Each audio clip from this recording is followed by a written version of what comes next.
knowing what he has to do. I think Kirtley's running in a bit more now and putting a lot more effort into those deliveries. That wasn't a particularly short ball. Perhaps he could pitch a bit closer to the batsman, but that wasn't very short.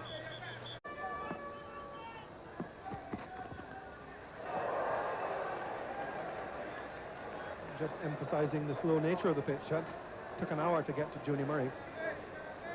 Seems to be some sort of discussion going on there as well, but we haven't seen too many of this sort of delivery, and as we've said, that just shows you how slow the wicket is. And they're exchanging a few words out there, batsman and bowler. It's just shows you how serious these two are.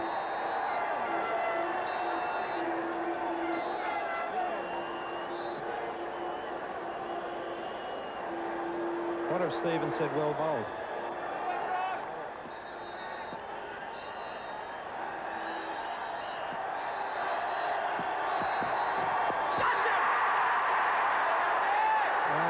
As you predicted, AB, it's got him fired up. Well, it certainly brought the test match to life. I don't know whether the viewers can hear the crowd, but they're certainly loving this confrontation, and I must admit I'm enjoying this from 150 yards as well.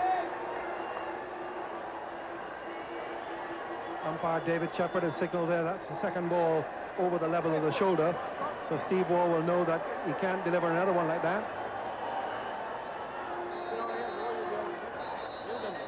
It's a very famous stare, that, Tony. I've seen that many occasions. And that's the end of an over which will be written about in all the papers tomorrow and will be discussed for many years to come by those who have watched it. 3 for 32. So now, back to Ambrose v. Waugh, Foreman v. Tyson.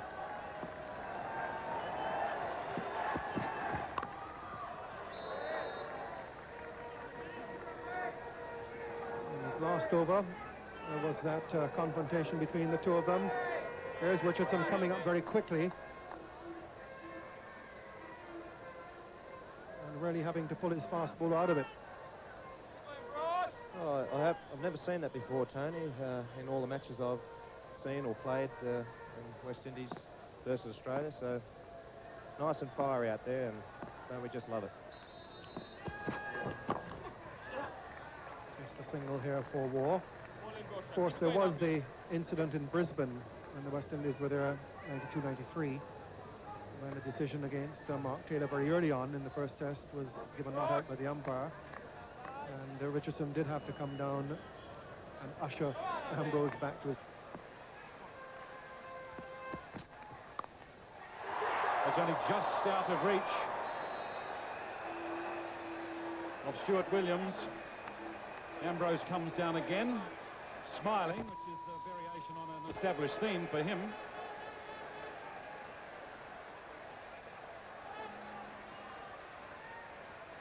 Well, I think Ambrose is smiling because he's happy with the way he's bowling. He certainly is bowling very well. Look at that delivery. The ball hitting the seam and deviating off the seam.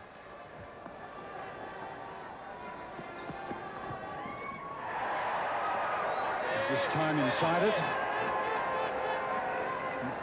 Normally it's Courtney Walsh's eyes that do the talking. But Ambrose's eyes are doing plenty of talking today as well. Look at this ball here from Curtly Ambrose. It bounces very well, passes pretty close to the head of Steve Waugh, but by the time it gets to the wicket keeper, it's on its way down again. Not a great deal of pace, but it still managed to pass it pretty close to the batsman's head.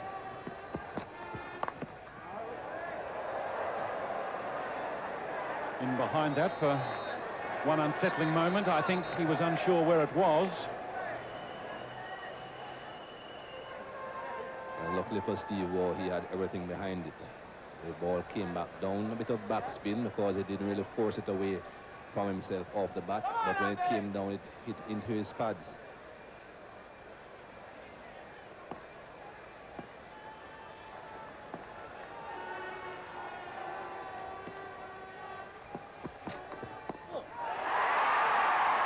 Through him.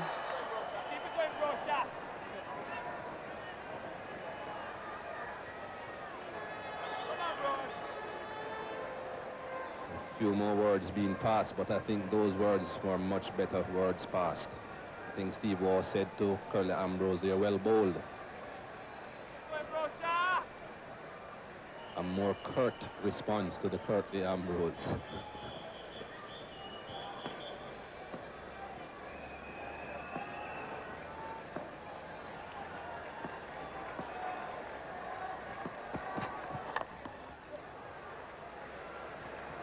Unguarded territory at the moment, attacking as relentlessly as they can afford to. At 5 for 68.